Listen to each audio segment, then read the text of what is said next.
৩ বছর আগে যারা স্কিনের উপর সার্জারি করিয়েছে বা অস্ত্রোপচার করিয়েছে, হ্যাঁ চালিয়েছে, তাদের কিন্তু এখন ফেসের অবস্থা খুবই খারাপ, ফুলে ফুলে যাচ্ছে।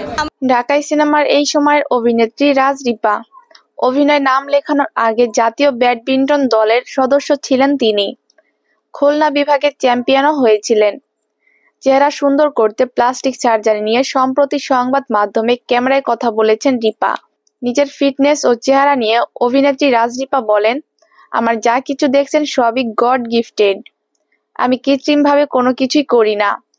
আশা করি আমি এখনো যা, 10 বছর পরও আমাকে তেমনটাই দেখতে পাবেন। আর এখন বর্তমানে যে ন্যাচারাল স্কিনটা আছে, এটা 10 বছর পরেও কিন্তু থাকবে। তিনি আরো বলেন, আমি সৌন্দর্য বর্ধনের জন্য অনেক বেশি কিছু ব্যবহার করি না। নিত্যদিনের প্রয়োজনীয় সামগ্রী ব্যবহার করি।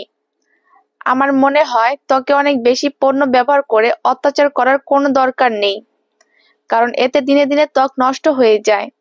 গত 7 বছর আগে যেভাবে রাজ রিপা সবিজে এসেছেন, এখনো ঠিক তেমনটাই রয়েছেন বলে দাবি তার। তবে প্লাস্টিক সার্জারি নিয়ে এই অভিনেত্রী ভিন্ন মত প্রকাশ করেছেন।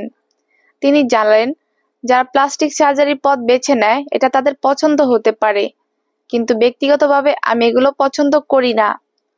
আমি এমনও দেখেছি যারা 5 বছর আগে এটা করেছেন, তাদের মুখ ফুলে গেছে। রাজ রিপা চলচ্চিত্র ও বিজ্ঞাপন চিত্রে সমান তালে কাজ করছেন। বিজ্ঞাপনগুলোতে বরাবরই তাকে দেখা গেছে বিভিন্ন চ্যালেঞ্জিং চরিত্রে। অভিনেত্রীর নতুন নতুন লুক নজর কাড়ে সবসময়।